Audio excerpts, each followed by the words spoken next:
Bismillahirrahmanirrahim.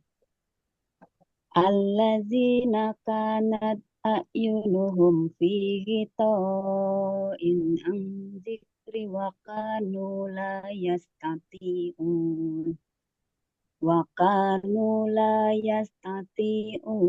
sam'a.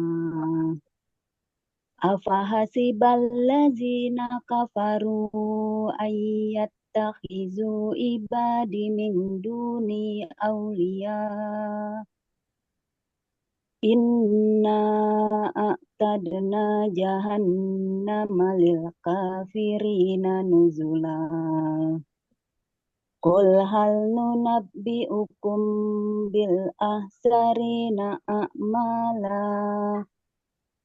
Allazina dalla sa'yuhum fil hayatid dunya wa hum yahsabuna annahum yuhsinuna sun'a. Ulaika allazina kafaru bi ayati rabbihim wa liqa'ihi fahabitat a'maluhum fala nuqimu lahum yaumal qiyamati wazna. Dzalika jazaa'uhum jahannamu bima kafaru wattakhazu ayati wa rusuli huzwa. Innallazina amanu wa amilus solihati kanat lahum jannatul firdausi nuzula khalidina fiha la yabghuna anha hiwala. Qul law kanal bahru midadan li kalimati rabbi lanafizal bahru qabla an tanfaza kalimatu rabbi walau zi'na bimislihi madada. Qul innama ana basyarum mislukum yuha ilayya annama ilahukum ilahu wahid. Faman kana yarju liqa'a rabbih falyamal amalan sholihan wa la yusyrik bi ibadati rabbihi ahada. Sadaqallahul azim. Aku berlindung kepada Allah dari godaan syaitan yang terkutuk dengan menyebut nama Allah yang Maha Pengasih, Maha Penyayang, yaitu orang yang mata hatinya dalam keadaan tertutup, tidak mampu dari memperhatikan tanda-tanda kebesaranku, dan mereka tidak sanggup mendengarnya. Maka apakah orang kafir menyangka bahwa mereka dapat mengambil hamba-hambaku menjadi penolong selain aku? Sungguh kami telah menyediakan neraka jahanam sebagai tempat tinggal bagi orang-orang kafir. Katakanlah Muhammad, apakah perlu kami beritahukan kepadamu tentang orang yang paling rugi perbuatannya, yaitu orang yang sia-sia perbuatannya dalam kehidupan dunia, sedangkan mereka mengira telah berbuat sebaik-baiknya. Mereka itu adalah orang yang mengingkari ayat-ayat Tuhan mereka dan tidak percaya terhadap pertemuan dengannya. Maka sia-sia amal mereka, dan kami tidak memberikan penimbangan terhadap amal mereka pada hari kiamat. Demikianlah balasan mereka itu neraka jahanam. Mereka karena kekafiran mereka dan karena mereka menjadikan ayat-ayatku dan rasul-rasulku sebagai bahan olok-olok. Sungguh orang yang beriman dan mengerjakan kebajikan, untuk mereka disediakan surga Firdaus sebagai tempat tinggal. Mereka kekal di dalamnya. Mereka tidak ingin pindah dari sana. Katakanlah Muhammad, seandainya lautan menjadi tinta untuk menulis kalimat-kalimat Tuhanku, maka pasti habislah lautan itu sebelum selesai penulisan kalimat-kalimat Tuhanku. Meskipun kami datangkan tambahan sebanyak itu pula. Katakanlah Muhammad, sesungguhnya aku ini hanya seorang manusia seperti kamu, yang telah menerima wahyu bahwa sesungguhnya Tuhan kamu adalah Tuhan yang Maha Esa. Maka barang siapa mengharapkan pertemuan dengan Tuhannya, maka hendaklah dia mengerjakan kebajikan, dan janganlah dia mempersekutukan dengan sesuatu pun dalam beribadah kepada Tuhannya. Maha benar Allah dengan segala firman-Nya.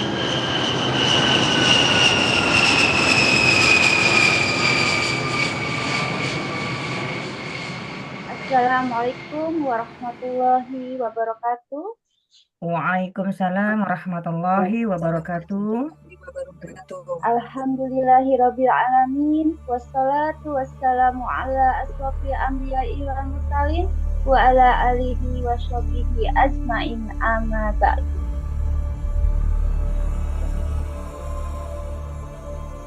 Baiklah, untuk Sirah Nabawiyah kita kebetulan mendapatkan tugas presentasi yang akan dibawakan yang pertama oleh Ibu Desi, yaitu Bisa Berhala Amir bin Jamus dan Mas Islamnya Amir.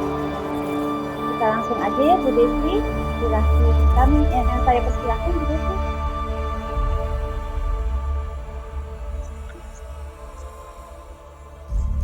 Baik, terima kasih Bu Ratna.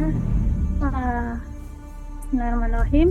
Saya akan menyampaikan presentasi materi yang pertama, yaitu orang-orang Ansor tergesa-gesa untuk mendapatkan izin perang.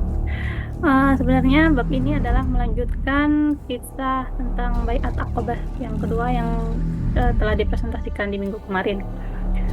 Baik, setelah proses baiat kemarin dan pengukuhan itu, ikatan janji sudah selesai, dan selagi mereka dicekam merasa takut kalau kejadian ini diketahui orang lain, karena memang baiat itu yang terjadi, baiat Aqabah kedua itu dilaksanakan secara sembunyi-sembunyi.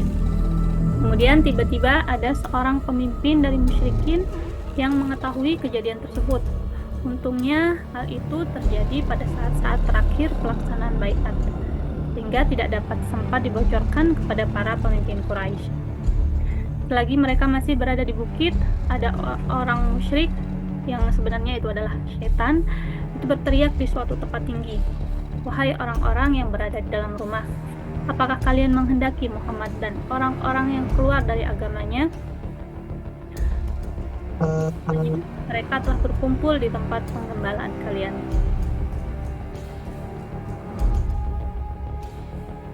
Lalu Rasulullah bersabda, "Ini adalah krisis Aqabah. Demi Allah, wahai musuh Allah, aku benar-benar akan menanganimu." Lalu beliau memerintahkan agar mereka kembali ke tenda mereka masing-masing. Tatkala mendengar seruan orang musyrik tersebut, maka Al-Abbas bin Ubadah bin Nahlah berkata, "Demi mengutus engkau dengan benar, jika engkau berkenan, besok kami bisa menghabisi penduduk Mina dan dengan pedang-pedang kami." Tapi Rasulullah melarangnya dan menyuruh mereka kembali ke tenda dan tidur. Jadi yang sesuai dengan judul, orang-orang Ansor tergesa-gesa untuk mendapatkan izin perang, itu di sini ya. Mereka tergesa-gesa untuk menghabisi penduduk Mina. Kemudian lanjut, orang-orang Quraisy karena belum puas ya dengan ini, karena masih penasaran gitu kan. Orang-orang Quraisy terguncang, gundah, gelisah setelah mendengar apa yang terjadi malam itu. Selagi matahari belum terbit, para utusan Quraisy yang terdiri dari pemuka agama dan pemimpin Mekah mendatangi tenda-tenda penduduk Yasrib untuk meminta kejelasan mengenai masalah baiat Aqabah. Kemudian orang-orang Quraisy berkata pada orang-orang Khazraj, "Wahai orang-orang Khazraj, kami mendengar kalian telah menemui rekan kami dan meminta agar dia pergi dari sisi kami, dan kalian juga sudah berbaiat padanya untuk memerangi kami. Demi Allah, tidak ada orang yang paling kami benci dari kalangan Arab selain daripada kebencian kami kepada kalian. Andaikan sampai meletus peperangan, itu adalah peperangan antara kami dan kalian, itu akan sangat berbahaya." Kemudian, karena orang-orang musyrik Hajjaj ini tidak tahu mengenai kejadian yang sesungguhnya tentang baiat Aqabah itu, karena baiat Aqabah dilakukan secara sembunyi-sembunyi di tengah malam buta, maka mereka pun bersumpah demi Allah dan berkata, "Itu sama sekali tidak terjadi dan kami pun tidak mengetahuinya." Akhirnya para utusan Quraisy itu menemui Abdullah bin Ubay bin Salul, yaitu adalah pemimpin kaum musyrik Hajjaj ya. Setelah diberitahu, Abdullah pun berkata, "Ini bohong, ini tidak mungkin terjadi. Kaumku tidak mungkin berani bertindak secara lantang melangkahi diriku. Apapun yang dilakukan kaumku di Yasrib tentu akan meminta pendapatku." Keesokan harinya, kala jemaah haji bertolak meninggalkan Mina, orang-orang Quraisy dengan cepat melakukan investigasi karena masih penasaran ya tentang baiat Aqabah tersebut. Kemudian mereka melakukan investigasi mengenai pertemuan Rasulullah dengan kaum Ansor, dan ternyata hasilnya benar bahwa telah terjadi baiat Aqabah. Lalu mereka keluar mencari kaum Ansor dan berpapasan dengan Sa'ad bin Ubadah di Az-Zakir dan Al-Munzir bin Amr, saudara Bani Saidah bin Ka'ab bin Al-Hajraj. Mereka segera mengusirnya. Namun niat ini mereka urungkan karena Al-Munzir lemah dan mereka melepaskannya. Sebaliknya, mereka langsung mengikat tangan dan lehernya dengan tali kekang, lalu menyeret dan memukuli tubuhnya serta menarik-narik rambutnya hingga masuk Mekah. Tak lama kemudian, Al-Mut'im bin Adi bin Al-Harits bin Hab bin Umayyah datang membebaskan Sa'ad dari penyiksaan mereka. Karena dulu Sa'ad pernah memberikan jaminan keamanan terhadap kafilah dagang mereka berdua tatkala melewati. Akhirnya Sa'ad dibebaskan dan kembali ke kaum Ansor untuk melanjutkan perjalanan, dan mereka semua tiba di Madinah dengan selamat. Baik, presentasi selanjutnya akan disampaikan oleh Bu Reni. Silahkan Bu Reni. Ya, Mbak Desi, saya akan menyampaikan tentang berhala Amr bin Jamuh dan bentuk Islamnya Amr. Setiba kaum Ansar di Madinah, mereka langsung mengumumkan keislaman mereka di sana. Saat itu mereka masih tersisa orang-orang yang masih menyembah berhala. Di antaranya adalah Amr bin Al-Jamuh bin Zaid bin Haram bin Ka'ab bin Ghanim bin Ka'ab bin Salimah. Anak Amr bin Jamuh, Mu'az bin Amr, telah membaiat Rasulullah Shallallahu Alaihi Wasallam di baiat Aqabah. Amr bin Jamuh adalah salah seorang pemuka Bani Salimah dan salah seorang yang terhormat dari kalangan mereka. Ia membuat satu berhala di rumahnya yang terbuat dari kayu, yang ia beri nama Manat, seperti yang biasa dilakukan para pemimpin-pemimpin saat itu.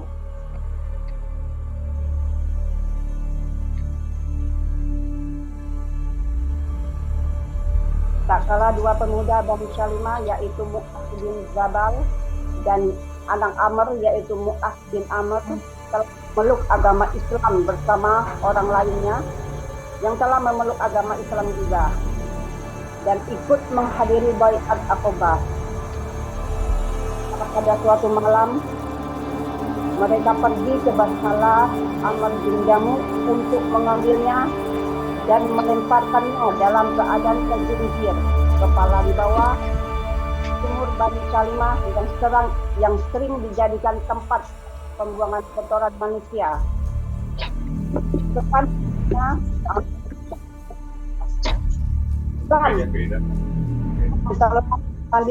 kita mengambil Tuhan kita, tadi malam. Amr bin Jamuh mencari-cari berhalanya. Ketika ia berhasil menemukannya, ia membersihkannya dan menghiasinya. Setelah itu ia berkata, "Demi Allah, jika sampai aku tahu pelakunya, aku pasti ajarnya."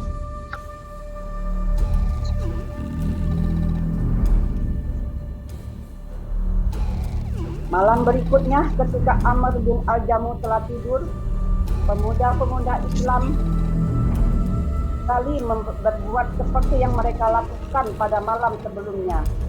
Kejadian itu terus terulang selama 3 malam berturut-turut. Setelah itu aku pergi dengan membunuh pedang dan mengantungkan di berhala tersebut. Ia berkata, "Demi Allah, aku tidak tahu siapa sebenarnya yang tega berbuat seperti ini terhadapku. Jika engkau memang Tuhan, lindungilah aku dengan pedang yang aku bawakan untukmu." Pada malam hari ketika Amr bin Jamuh telah tidur, pemuda-pemuda Islam kembali melakukan hal yang serupa. Mereka mencopot pedang ini dari leher berhala tersebut dan menggantinya dengan bangkai anjing. Kemudian mengikatnya ke berhala tersebut dengan seutas tali dan melemparkannya di salah satu sumur Bani Salimah yang merupakan tempat pembuangan kotoran manusia.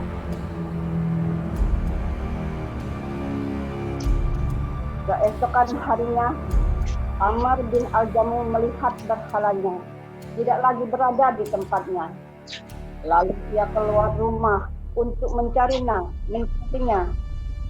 dan ia dapatkan berhalanya di dalam sumur dengan dikalungi bangkai anjing. Saat itulah ia sadar betapa tidak bergunanya berhala tersebut. Lalu ia diajak bicara oleh orang-orang dari kaumnya yang telah masuk Islam, dan ia pun Islam. Semoga Allah merahmatinya dan keislamannya patut acungi jempol. Setelah masuk Islam dan menyadari kekeliruannya, ia bersyukur kepada Allah yang telah menyelamatkannya kebutaan dan kesehatan. Demikian presentasi dari saya. Kisah berhala Amr bin Jamuh dan masuk Islamnya Amir. Saya kembalikan kepada selanjutnya Ibu Ratna. Ya. Baiklah, terima kasih Bu Reni. Untuk selanjutnya presentasi dari Ibu Heni, yaitu mengenai awal mula diwajibkan perang kepada Rasulullah Shallallahu Alaihi Wasallam. Saya persilakan Ibu Heni untuk memulainya. Terima kasih Bu Ratna. Saya akan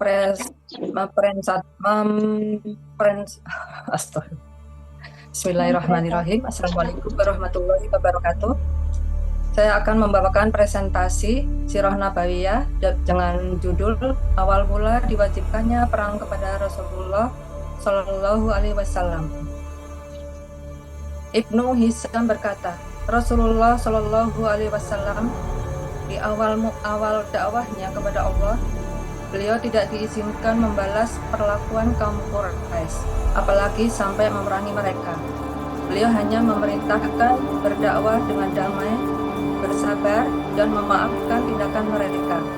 Kala itu orang-orang Quraisy setiap berjumpa kaum Muhajirin yang mengikuti beliau, maka mereka menyiksanya agar bisa memurtadkan mereka dari Islam. Dan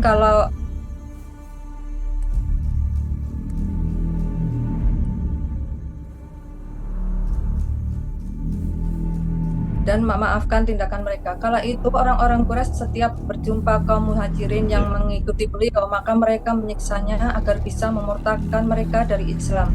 Dan kalau tidak bisa, maka orang-orang Quraisy tersebut akan mengusir mereka dari negara mereka. Di antara mereka ada yang lari ke Habasyah dan lari ke Madinah. dan ada yang lari ke negara-negara lain.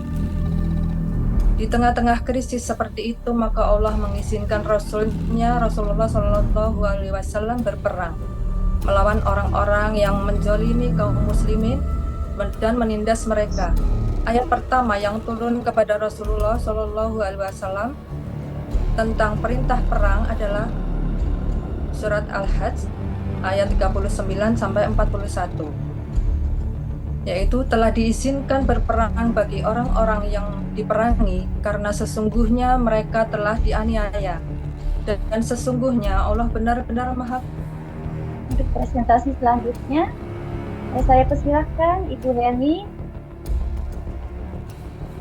Terima kasih Bu Ratna. Bismillahirrahmanirrahim. Assalamualaikum warahmatullahi wabarakatuh.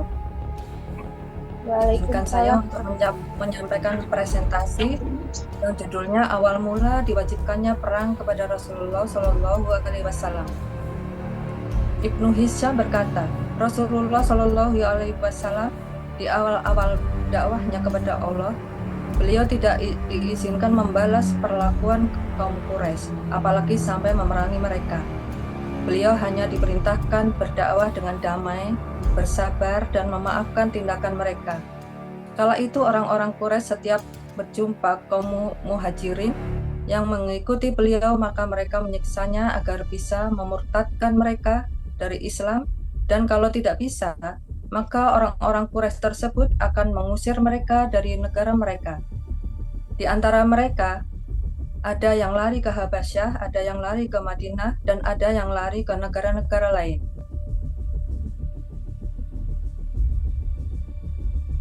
Di tengah-tengah krisis seperti itu, maka Allah mengizinkan Rasulnya Shallallahu Alaihi Wasallam berperang melawan orang-orang yang menzalimi kaum muslimin dan menindas mereka. Ayat pertama yang turun kepada Rasulullah Shallallahu Alaihi Wasallam tentang perintah perang adalah surat Al-Hajj ayat 39 sampai ayat 41. Ayat 39, telah diizinkan berperang bagi orang-orang yang diperangi karena sesungguhnya mereka telah dianiaya dan sesungguhnya Allah benar-benar Maha Kuasa menolong mereka itu. Ayat 40, yaitu orang-orang yang telah diusir dari kampung halaman mereka tanpa alasan yang benar, kecuali karena mereka berkata, Tuhan kami hanyalah Allah, dan sekiranya Allah tidak menolak keganasan sebagian manusia dengan sebagian yang lain, tentulah telah dirobohkan biara-biara Nasrani, gereja-gereja, rumah-rumah ibadah yang orang Yahudi, dan masjid-masjid yang di dalamnya banyak disebut nama Allah.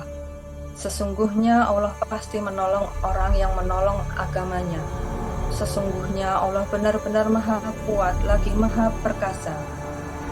Ayat 41, yaitu orang-orang yang jika kami teguhkan kedudukan mereka di muka bumi, niscaya mereka mendirikan salat, menunaikan zakat, menyuruh berbuat yang makruh, dan mencegah dari perbuatan yang mungkar. Dan kepada Allah lah kembali segala urusan.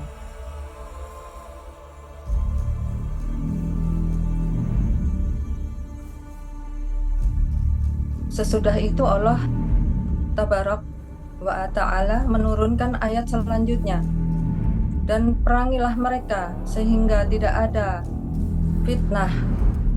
Quran Surat Al-Baqarah ayat 193. Yakni agar orang mukmin tidak difitnah karena agamanya. Allah juga berfirman, dan sehingga ketaatan itu hanya semata-mata untuk Allah. Quran Surat Al-Baqarah 193. Maksudnya agar Allah ditauhidkan.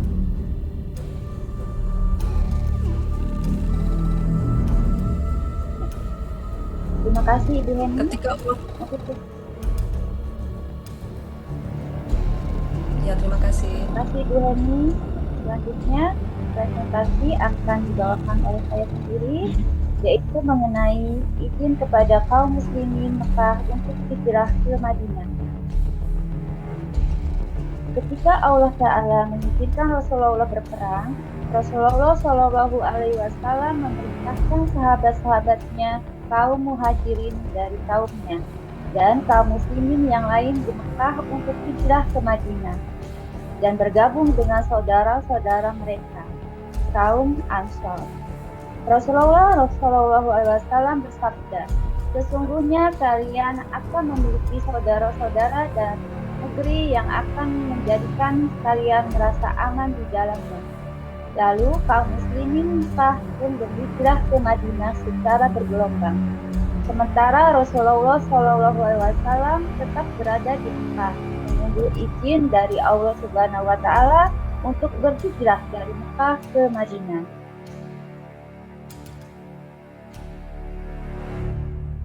Ibnu Ishaq berkata, orang yang pertama kali hijrah ke Madinah dari Bani Makhzum adalah Abdullah bin Abdul Asad bin Hilal bin Abdullah bin Umar bin Makhzum. Kunyahnya adalah Abu Salamah. Ia hijrah ke Madinah setahun sebelum terjadinya Bai'at Aqabah. Setahun setelah dia hijrah, istri dan anaknya pun menyusul untuk hijrah ke Madinah. Setelah Abu Salamah tiba di Madinah, maka yang menyusulnya ke sana adalah Amir bin Rabi'ah, sekutu Bani Adi bin Sa'ad beserta istrinya, Laila binti Abu Hasmah bin Ghanim bin Abdullah bin Auf bin Ubaid bin Uaid bin Adi bin Sa'ad.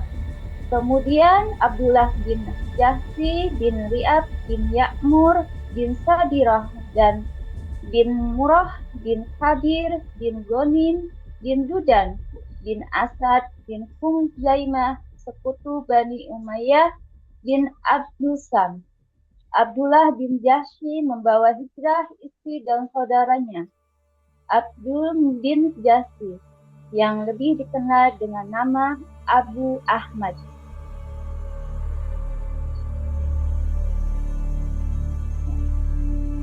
Selanjutnya, di Madinah, Abu Salamah bin Abdul Asad, Amir bin Rabi'ah, Abdullah bin Jahsy, dan saudara Abdullah bin Jahsy, yaitu Abu Ahmad bin Jahsy, tinggal di rumah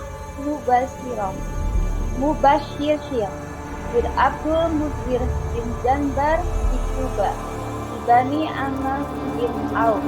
Setelah itu, kaum muhajirin baik yang laki-laki ataupun wanita hijrah ke Madinah secara bergelombang.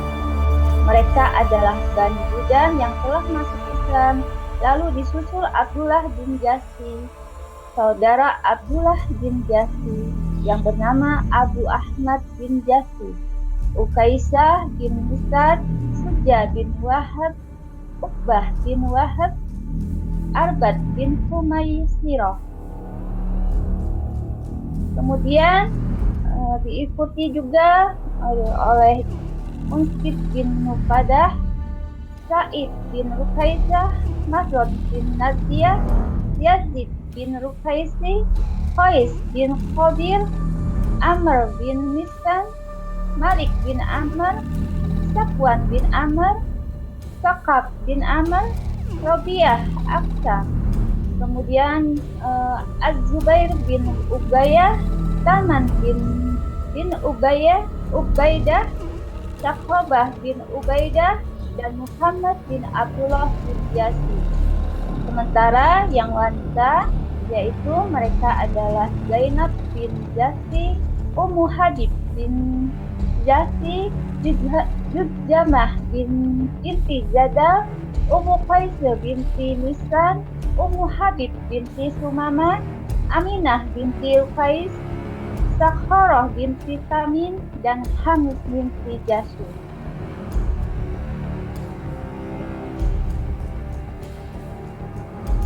Cukup sekian presentasi dari kelompok kami. Mudah-mudahan semua yang disampaikan presentasi dari kami dapat dipahami oleh putra-putra semuanya. Untuk selanjutnya, barangkali ada pertanyaan, kami persilahkan.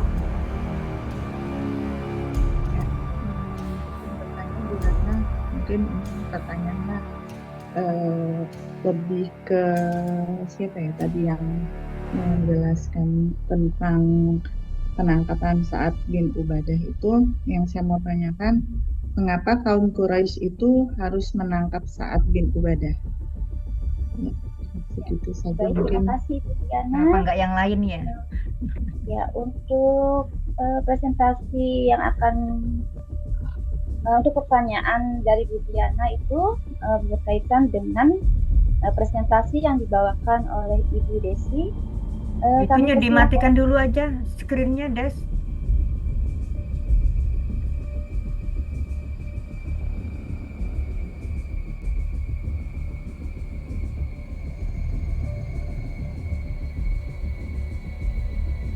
Siapa yang mau nanya? Ayo, silakan. Bu Diana. Oh iya, Bu Diana. Yang jawab siapa? Bisa diulang Bu Desi. Diana? Ya, baik. Yang saya tanyakan itu mengapa kaum Quraisy itu menangkap Sa'ad bin Ubadah? Ya. Baik, Bu Diana, terima kasih atas pertanyaannya. Kebetulan yang presentasi mengenai pertanyaan dari Bu Diana itu akan disampaikan oleh Ibu Desi. Kami persilakan Ibu Desi untuk menjawab pertanyaan dari Bu Diana. Baik, terima kasih Bu Diana untuk pertanyaannya. Dari kisah yang tadi saya sampaikan, itu ada dua orang yang berpapasan dengan kaum Quraisy, yaitu ada Sa'ad bin Ubadah dan Al-Munzir. Tapi Al-Munzir oleh kaum Quraisy dilepaskan dan Sa'ad bin Ubadah ditangkap, kemudian disiksa. Kenapa Sa'ad bin Ubadah? Karena Sa'ad ini merupakan salah satu tokoh pemimpin yang cukup kuat dari Bani Hajraj Madinah. Kemudian dia juga merupakan salah satu sahabat Nabi yang kaya raya dan terkenal dengan kedermawanannya. Beliau selalu membantu Nabi dalam berdakwah, baik dalam secara materi maupun tenaga. Jadi mungkin kaum Quraisy berpikir dengan menangkap Sa'ad Ubadah akan melemahkan perjuangan Nabi dalam berdakwah. Mungkin itu yang bisa saya sampaikan. Ya. Gimana Ibu Diana, sudah paham atas jawabannya dari Bu Desi? Ya, cukup Bu Ratna, terima kasih Bu Desi. Sama Bu Diana. Terima kasih Bu Diana. Untuk selanjutnya silahkan, barangkali mau ada pertanyaan kembali. Saya yang mau bertanya. Oh iya, terima kasih Ibu Sam ya. Ya. Silakan Bu Sam. Ya. Apa yang menyebabkan putra-putra Amr bin Jamu membuang berhala Manat sampai berulang kali? Ya. Untuk pertanyaan Bu Sam ya, alhamdulillah itu bagus banget. Yang presentasi mengenai pertanyaan Bu Sam itu akan disampaikan oleh Ibu Reni. Saya persilakan Ibu Reni untuk menjawab pertanyaan dari Ibu Sam. Ya, saya akan jawab. Penyebab sampai putra Amr bin Jamu membuang berhala ayahnya dikarenakan putranya merasa sedih melihat ayahnya masih berada di dalam kekafiran. Dia masih menyembah berhala dan berhala tersebut dinamakan Manat, dan bahkan Amr bin Jamu sangat mencintai berhala tersebut. Berhala tersebut diberikan wangi-wangian, diletakkan di ruangan khusus supaya dia bisa membuat berhala Manat itu menjadi nyaman. Sedangkan Amr bin Jamu ini resah melihat keadaan ayahnya, karena putra Amr bin Jamu ingin melihat ayahnya bisa memeluk agama Islam dan menunjukkan jalan yang benar, agar hatinya tergerak bahwa patung berhala Manat tersebut tidak mempunyai kekuatan apa-apa. Demikianlah jawabannya. Terima kasih. kasih Bu Reni. Untuk Mas Sam, gimana Mas Sam? Bisa dipahami bisa? Sudah jelas ya? Paham ya? Ya, makasih ya Bu Sam. Ya, sama-sama. Selanjutnya pertanyaan. Barangkali ada pertanyaan lagi? Ya, terima kasih. Di sini saya akan bertanya, awal mula diwajibkannya perang kepada Rasulullah Subhanahu wa Ta'ala. Rasulullah Shallallahu Alaihi Wasallam, kapan awal mulanya diwajibkan perang kepada Rasulullah Shallallahu Alaihi Wasallam? Baik, terima kasih adik atas pertanyaannya. Untuk yang berkaitan dengan pertanyaan ini itu akan disampaikan oleh Bu Heni ya. Kebetulan Bu Heni yang menyampaikan presentasi mengenai pertanyaan dari Bu Aci. Kami persilakan Ibu Heni. Ya, terima kasih Bu Ratna. Terima kasih Aci atas pertanyaannya. Perintah diwajibkannya perang yaitu setelah Baiat Aqobah kedua, di mana pada saat itu kaum muslimin banyak yang disiksa, banyak yang dizolimi oleh kafir Mekah, sehingga sebagian dari mereka banyak yang melarikan diri ke negara-negara lain, semisal ke negeri Habasyah, ke Madinah. Nah, pada kesempatan ini Allah mengizinkan Rasulullah untuk berperang melawan orang-orang kafir untuk mempertahankan agama dan diri mereka. Demikian jawabannya. Ya, terima kasih Bu Heni. Gimana Atik? Bisa dipahami untuk jawaban dari Bu Heni? Berarti mereka hijrah ke Mekah ya? Iya, ke Madinah. Dari Mekah ke Madinah. Oh iya. Ya, terima kasih Bu Heni. Jawabnya. Ya, Aci, terima kasih atas pertanyaannya. Jadi selanjutnya, silakan. Mau bertanya Bu Ratna? Oh iya, silakan Bu Lutfi. Iya, saya mau bertanya, mengapa Abu Salamah hijrah ke Madinah tidak membawa istri dan anaknya? Itu aja. Bagus sekali ya untuk Bu Yudi. Kebetulan pertanyaan ini itu berkaitan dengan saya yang membawakan presentasinya. Itu pada awalnya itu kan Abu Salamah ini memang ingin berhijrah ke Madinah bersama istri dan anaknya. Nah, kemudian namun di saat akan berangkat hijrah ke Madinah, itu tiba-tiba keluarga dari sang istri dari Abu Salamah ini itu menghadang supaya tidak ikut dengan suaminya itu berhijrah ke Madinah. Bahkan anak dari Abu Salamah sendiri itu disandra gitu, nggak boleh ikut hijrah ke Madinah. Nah, kemudian setelah setahun berlalu, lalu sepupu dari istrinya Abu Salamah ini mendatangi keluarganya, memohon agar istrinya Abu Salamah ini ikut berhijrah menyusul suaminya ke Madinah. Mungkin itu saja penjelasan dari saya, Ibu Yudi. Gimana, bisa dipahami?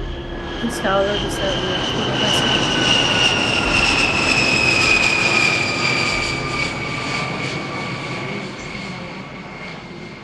Allahumma innaka ta'lamu anna hadhil qulub qad ijtama'at ala mahabbatik waltaqat ala ta'atik wa tawahhadat ala da'watik waltaqat ala ta'atik wa tawahhadat ala da'watik wa ta'ahadat ala nusrati syari'atik wa wafikillahumma rabitaha wa adim wuddaha wahdiha subulaha واملأها بنورك الذي لا يخلو وشرح صدورها بطوب الإيمان بك وجميل التوكل عليك وأحيها بمعرفتك وأمتها على الشهادة في سبيلك إنك نعم المولى ونعم النصير اللهم آمين. Ya Allah, sesungguhnya Engkau Maha mengetahui bahwa hati-hati berkumpul di atas dasar cinta kepadamu, bertemu atas dasar taat kepadamu, bersatu atas dasar dakwah kepadamu, dan berjanji setia untuk membela syariat-Mu. Maka kuatkanlah ya Allah ikatan pertaliannya, lestarikanlah kasih sayangnya, tunjukkanlah jalannya, dan penuhilah dengan cahayamu yang tiada redup. Lapangkanlah dadanya dengan limpahan iman kepadamu, dan indahnya tawakal padamu.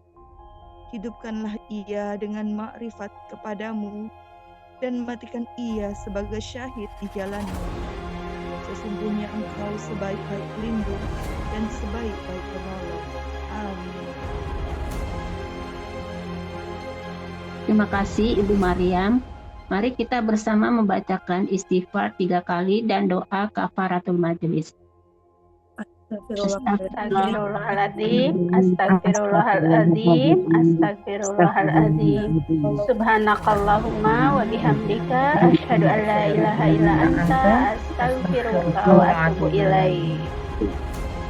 Akhir kata saya mohon maaf apabila banyak kesalahan dalam tutur kata. Karena kesempurnaan adalah milik Allah. Wabillahi taufik wal hidayah. Wassalamualaikum warahmatullahi wabarakatuh.